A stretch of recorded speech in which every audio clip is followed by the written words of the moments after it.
Let's open up with a prayer.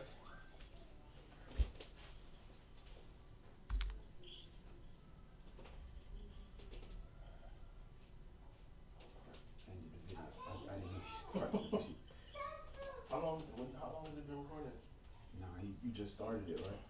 Yeah, correct. What up? Nah, I didn't know you started it. Okay. It's all good. You did what you were supposed to do. Just have to retitle it afterwards.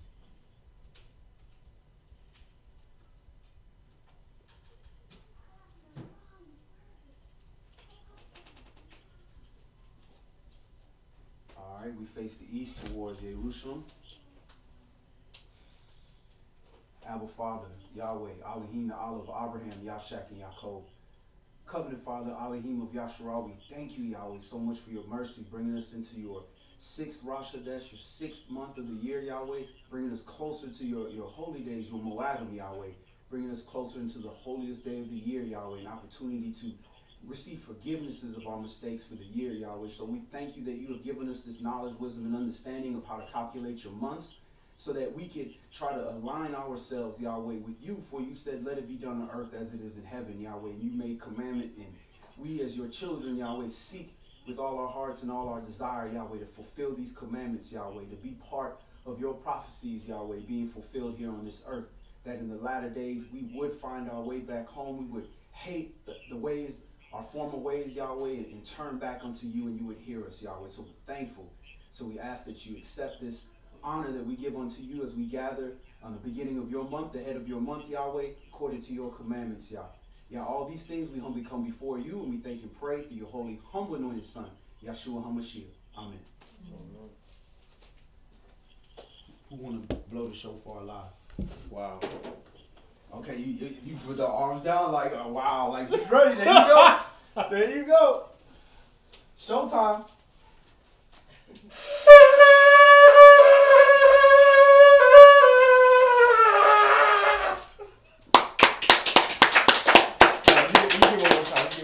That was just the, okay, gather. All right. Now check this out.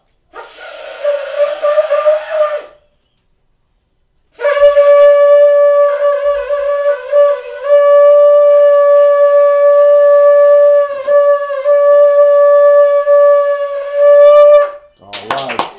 Yeah, that guy in the back of the gate, he heard that one. Hey man, I might have to hold that, man. That does not work with the one I got at home at all. I thought I just wasn't a shofar blower. Nah, man, it's different. The elders is even harder. But This thing, boy, you gotta have them tight lips, boy. Then on the elders, boy, the elder grab that thing, blow it like he blowing a kazoo. war cry. He's blowing a kazoo. Like a kazoo, he just grabbed it, You get on there and play the national anthem. playing Bugle Boy on that mug. Praise God. Thank you, brother. All Lord, praises. yeah. All praises.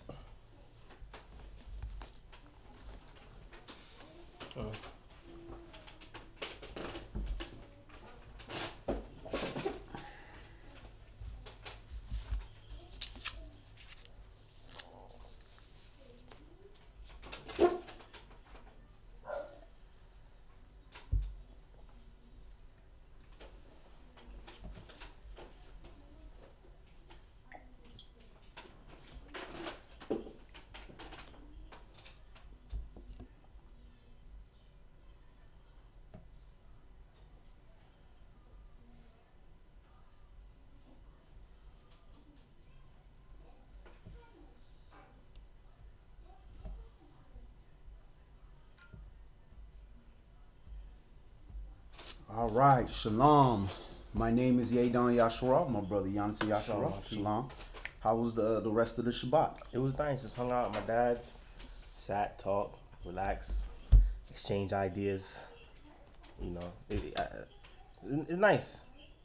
Praise God. Yeah, anytime you get to spend Shabbat with your family, man, and the honor and the blessing to have family right here, you know, like a father or a mother, you know, you are truly blessed, and to be able to share that with our parents. Praise Yah. So we are in our Rosh Chodesh, which is new month 6 And I had a sister ask me, you know, I thought it was new moon. What was the difference? You know, and I explained to her that, hey, listen, you know, people are thinking new moon because of the mistranslation in the King James version. But as you read the ancient scriptures, you see that, you know, the science is already here. Even if you study the modern science, the moon, the whole lunation of the moon is only for the whole year is only 354 days. So if the moon only has 354 days to make, you know, a full lunar year of 12 moons, then that cannot be the determination for your months, every month, unless you have a advanced understanding of the moon and how it relates to the sun's positioning. Now, if you're able to do that, you can use the sun with that, but you can't just use the moon. It's not long enough. So, you know, many of us started with that understanding because that's what we were taught. And as we were, you know, blessed to be around other brothers that had a better understanding of the calendars and the stars and the sun, we were able to learn different things and be presented with more materials and how to understand how a month starts and how to prove it and precept it and how it does not contradict anything in this book other than a mistranslation. If you go into the Hebrew, you can easily disprove that. You can easily see that not even in Hebrew, even if you deal with the Greek, there's a different word for moon than there is month. There's a different word for new than there is for month and moon. You know, so when you go into the Hebrew, it's the same thing. They will never use the word Hodesh or Hakdesh to ever mean a new moon. They will never use that. It's always used for a calendar counting system. Every time for a date, specific measurement of a date. Never used to talk about a moon phase. So the 6th month is what we call like a preparation. Just like the 6th day is a preparation day, because, you know, the 7th day is your day of rest. So what we have this month is for us to get ready and prepare to get ready into these holy season. So with this being the 6th month, meaning it's the end of the season, how many days, for anybody that has been watching our calendar shows, how many days are in the end of a season? 31. Oh, my bad. 31 days, exactly. 31 days, because to change into a new season, the sun takes an extra day to go to cross over gates, because it's almost like when you're in that empty space and then you have the line, which is the dividing point. It has to go through that, then go to the next point. So it takes an extra day to go into the next gate or portal. So this is our preparation, and we're going to first open up in Deuteronomy chapter 5, Devarim chapter 5. We're just going to read 1 through 15. We're just going to look at a few commandments.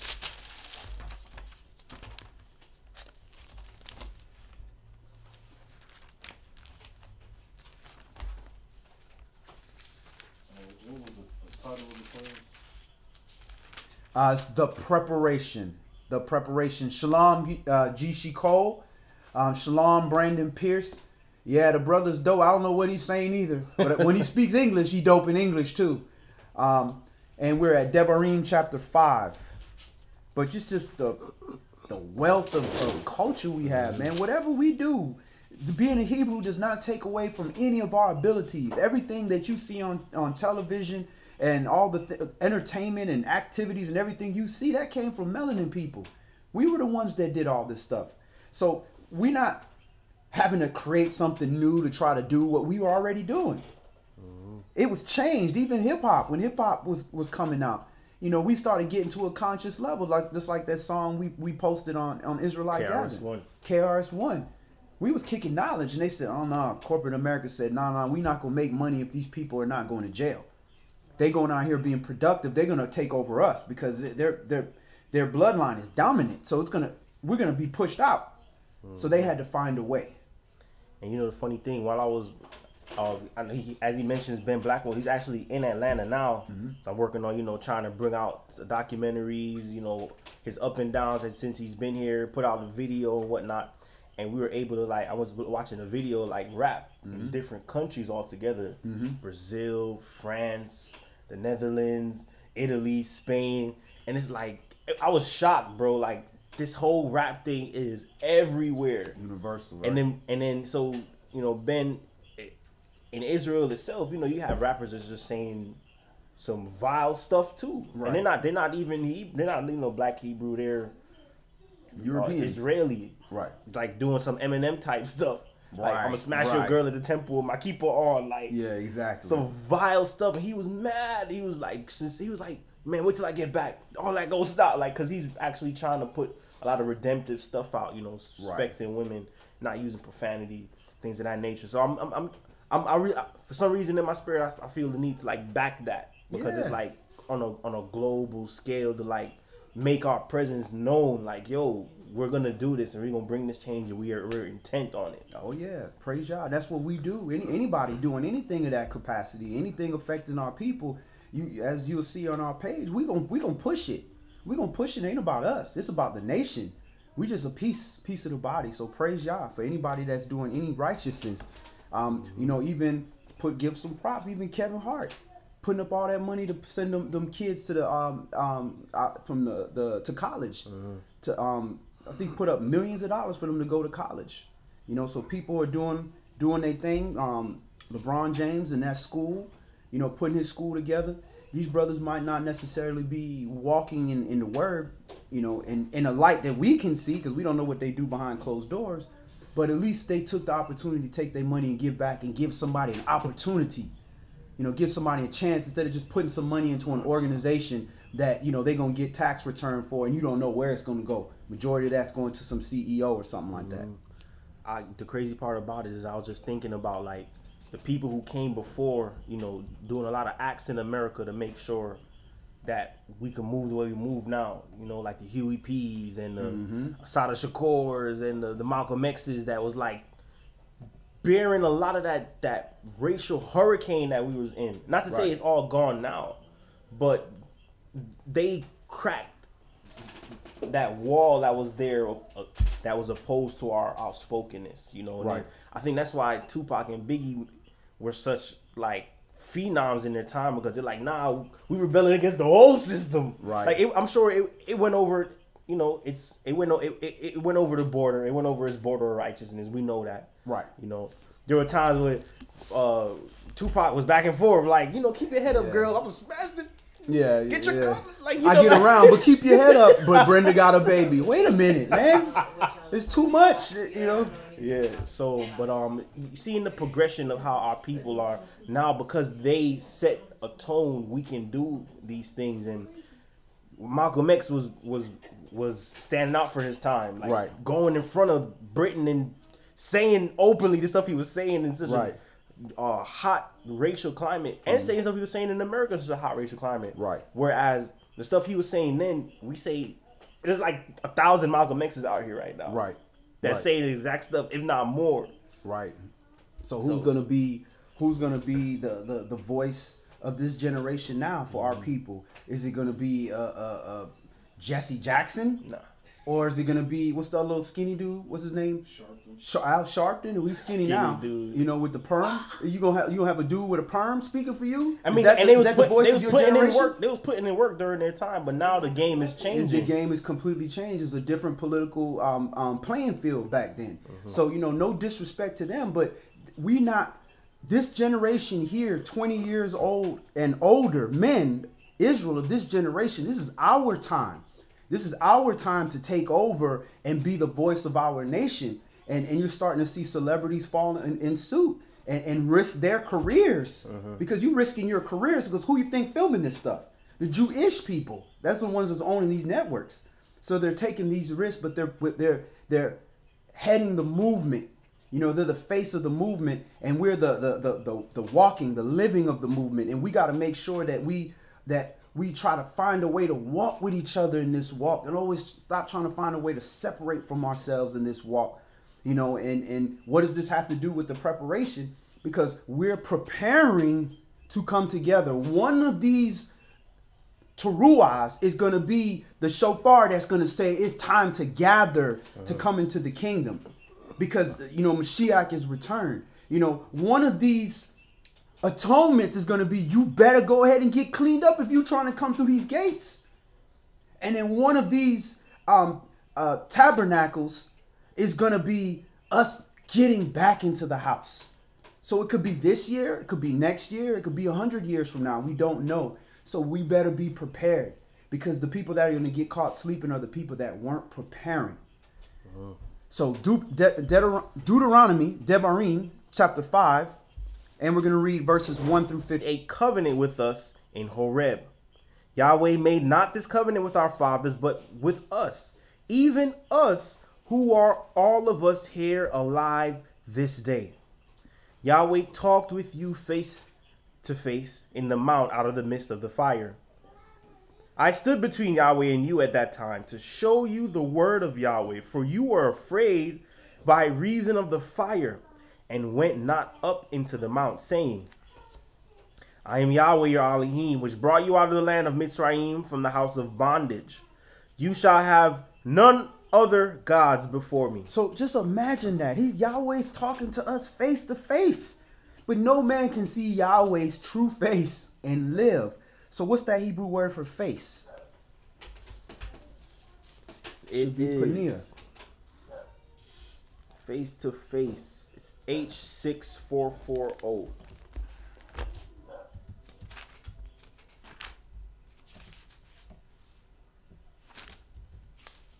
H6440.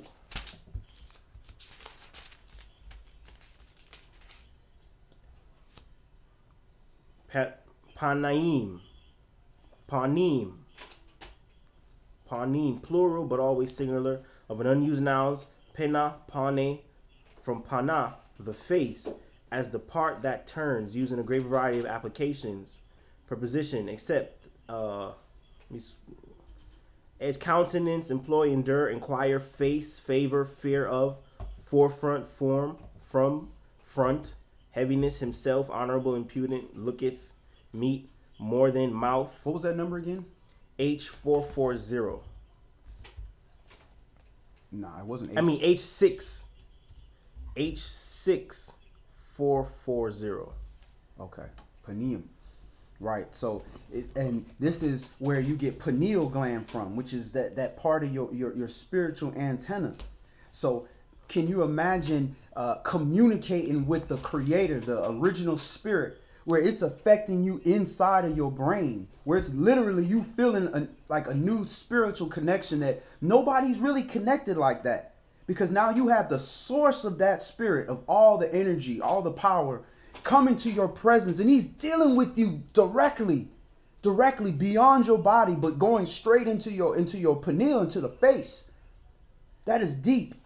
So how can we deny that? Because when we're all having this connection. All of us are sitting here face to face with the Most High. Can't see him because we'll burn to death. Can't approach him because we'll burn. We got to get struck through. But he's connecting with all of us face to face, and we're hearing, "Hear, O Yasharal." And all of us is just trembling, connecting with the Father.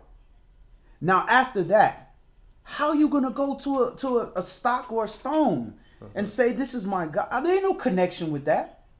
Somebody had to create that for you. So now the other nations, they're not going to understand that.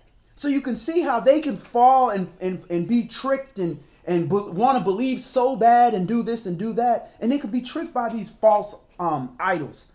But not the children of Yasharal. Even now, thousands of years later, we still got a connection with the Most High, where some of us ain't never been to church, but we in tune with what we call God, what we knew. We always had that spiritual connection. Even sometimes we getting ready to do wickedness, we praying to God. Because we had that connection. Go ahead. Verse 8. You shall not make you any graven image or any likeness of anything that is in heaven above, or that is in the earth beneath, or that is in the waters beneath the earth. You shall not bow down yourself unto them, nor serve them, for I, Yahweh your Elohim, am a jealous all, visiting the iniquity of the fathers upon the children unto the third and fourth generation of them that hate me. So he's visiting the iniquity of the fathers upon the children unto the third and fourth generation of them that hate me. And he said, if you love me, do what? Keep my commandments. So if you hate him, do what? Don't keep his commandments. So to the third and fourth generation, he punishing people. So somebody did something right in our family. I ain't going to take all the credit. Somebody did something. Because how we here, how we keeping the commandments, somebody in our bloodline did something right. And that could be very well that someone could be the same many people we reading right here. But somebody did something right because he shows mercy to them that love him, but he gonna show problems to people that hate him all the way to third and fourth generation. Go ahead. Verse 10, and showing mercy unto thousands of them that love me and keep my commandments. You shall not take the name of Yahweh your Elohim in vain, for Yahweh will not hold him guiltless that takes his name in vain. That takes his character in vain. Not, forgive me for those with sensitive ears. He's not talking about, God damn it. Oh, took his name in vain. We already showed you who God was. So we read that. We gave you the Strong's number for that on Shabbat. But no, taking his name in vain, vanity, his name is worthless. His character means nothing. Yahweh's commandments means nothing. Yahweh's Shabbat means nothing. Yahweh's Moadim means nothing. That's taking his name in vain. And when you, Israel, named after Yah, after Yahshua, in Yasharal, Israel, the spirit, the firstborn spirit, that's why we Israelites, named after him, and that means nothing to us, that's vain. That means you despise, you hate. Just like it talks about Esau, he despised his inheritance. He despised his birthright because he just traded away for nothing, for some lentil. So that's what he means, it takes it in vain. And you completely taking it in vain. You call yourself an Israelite. You call yourself so-called know who your ancestors are, and you walking like Yahweh means nothing to you? And does that mean you walk and say, oh, Yahweh means nothing to me? No, it means when I'm talking to you, I'm treating you with disrespect, and I know you a child of Yahweh, and I know I'm a child of Yahweh. And I don't care. I'm not keeping commandments because I'm upset. Or I don't like this sister because, she didn't want to give me her number. Or whatever the foolishness it is, this is how we carry and we take Yah's name in vain when we know who we are and we treat it like his Shem means nothing. His character, there's no fear. There's no Yahweh of him. I do what I want. I'm the man. That's how you take his name in vain. Verse 10, and showing mercy unto thousands of them that love me and keep my commandments. You shall not take the name of Yahweh your Elohim in vain, for Yahweh will not hold him guiltless that takes his name in vain. Keep the Shabbat day to sanctify it as Yahweh your Elohim has commanded you. So he's also telling you how to keep the Shabbat day, to sanctify it, to separate it. You separate it from every other day, which means you ain't doing what you do every other day. You separate it. And it was, I heard a little piece of, what was sister's name that came down here? Ahulda Dawid. Ahulda Dawid. I heard a piece of her class when Tafara was playing it. And she was talking about the Shabbat, and she made a great point. She was saying, even Yah rested on the seventh day from all his work, but creation was still going. Everything, so the things that needed to happen, he still made it happen. But he rested from all the extra stuff that he was doing, the actual physical work. He still allowed the sun to go up and down and the seas and everything to go on. So our lives are the same way. We still got to allow the things. I still got to feed my children. I still got to take the horse out of ditch, this, that, and the other. But all that other stuff got to stop unless it's an emergency. So you want to know how to honor the Sabbath day. If the Most High hallowed it and honored it, that's how we should do. We should stop. We should cease from our work, all our ability to do all those different types of things and say, no, I'm separating this day. Every other day is for that. This day is just for you, Yah. Because this is your reward for your 6 days of hard work. So because you worked hard 6 days, we going to rest on that seventh day because you worked hard on those 6 days. Verse 13, 6 days you shall labor and do all your work, but the seventh day is the Shabbat of Yahweh your Elohim. In it you shall not do any work, you nor your son, nor your daughter, nor your manservant, nor your maidservant, nor your ox, nor your donkey, nor any of the cattle, nor the stranger that is in your gates, that your manservant and your maidservant may rest as well as you. And remember that you are a servant in the land of Mitzrayim, Egypt, and that Yahweh your Elohim brought you out there through a mighty hand and by a stretched out arm. Therefore, Yahweh your Elohim commanded you to keep the Shabbat day. Honor your father and your mother as Yahweh your Elohim has commanded you, that your days may be prolonged. and that it may go well with you in the land which Yahweh your Elohim gives you. You shall not kill, neither shall you commit adultery, neither shall you steal, neither shall you bear false witness against your neighbor, neither shall you desire your neighbor's wife, neither shall you covet your neighbor's house, his field, or his manservant, or his maidservant, his ox, or his donkey, or anything that is your neighbor's. See, that's covetousness.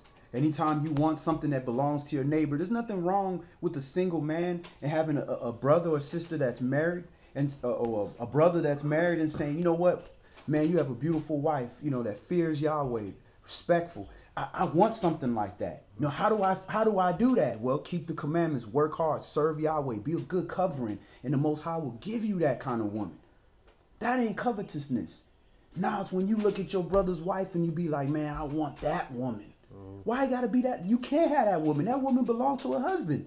Now I want that, because that belongs to me. He don't deserve that. That's covetousness. He ain't about that. Right. He can't. He don't know what to do with that woman. Man got a whole family of kids. What you mean? Look like he know what he doing. You know? But that's covetousness. That's a covetous spirit. And this is what the world teaches us. That's why we don't want just the money that we have. We want their money. We want to take their business. And this is what I taught as a sales manager. Nah, we want that. We blocking the competition. We don't only want our money. We want their money too. That's covetousness. What's wrong with your money, your customers? There's enough to go around, but this is what we're taught. You know, all you hear on music is, yeah, I got your girl. You know, with your girl at my house right now. Yeah, I got your boyfriend. See, I took it back, huh? I got your boyfriend. All that stuff. That's what, you know, riding with your baby mama. All that type of stuff. That's covetousness. So let's move on. Let's go to Exodus chapter 16. And this is Rosh Chodesh, new month. You see how that stuff will sneak in? New month, new month, the preparation. You know, the funny thing about what we just read a while ago is how Yah shows up in this fire and this enveloping the mountain and all that stuff. And he's like, first thing he says, hey, keep the Shabbat holy. Mm-hmm. And then there's fire and the place is shaking and the whole place is going nuts. And everyone's like, oh my gosh, I'm going to break apart. All my molecules are going to dissolve. And he's like, listen to your mom. You see what I'm saying? Like, he's telling you like basic stuff. And this is reverberating right here because he's talking to you face to face. That's your pineal gland. So you hearing it. You seeing the thunder, the lightning, and it's reverbing. Like when the Most High deal with you in your spirit, you feel it. The part about that kills me is how complicated a lot of people always make walking right. And then the source of all creation came and spoke, and you're like, surely he's gonna give me the material wealth and the riches. He's like, no, don't take his girl. Stop stealing. Right. And it's like, and I think put that back. I was just stealing from that brother. And that's what a lot of my 2018 and 2017 meditation was like. Find a way to keep with the simplicity. Like Yah has not complicated. He created you, and he's by default he wants that relationship with you. Right. And he's gonna make, and the stuff he asks you to do is not, it's like the scripture says, it's not grievous. We're the ones that, I want to do anything I want to do. Light. That's why when he spoke, it's blasting people's ears open because iniquity couldn't bear it. Mm-hmm. The simplicity of it. And Moshe standing in front like, yeah, what else you want me to say? And everyone's like, what are you doing? Because their soul was just not in a place. Y'all are doing idolatry, and you're hewn stone. You feel me? Like you're not natural. You're not in line with what Yah needs. You're a foreign object to him. So your being can't even hear him say, listen to your mom and your dad. Right. You see what I'm saying? Right. This is not what he created. He didn't create iniquity. Nah. We chose that. You know what I'm saying? Question. Why do y'all think that he did that we naturally, I guess, complicate things? Why do y'all think that? Because he gave us free will. So, because he gave us free will, obedience is not enough because we have a knowledge that there's another way. And that's why he said, don't eat of that tree of the knowledge of good and evil, because you don't need to know that you can be disobedient. Now, half the time we know we can do something wrong. We thinking so hard on not doing something that's wrong, whereas we wouldn't have known it. It would have been different. So because this has happened in the world, it's easy for the adversary to lure us astray because all he has to do is affect something and deal with the flesh. And here it is. We got to stop from doing something. That's hard. You don't tell me, you don't have to tell me stop from solving this quadratic equation in 10 seconds.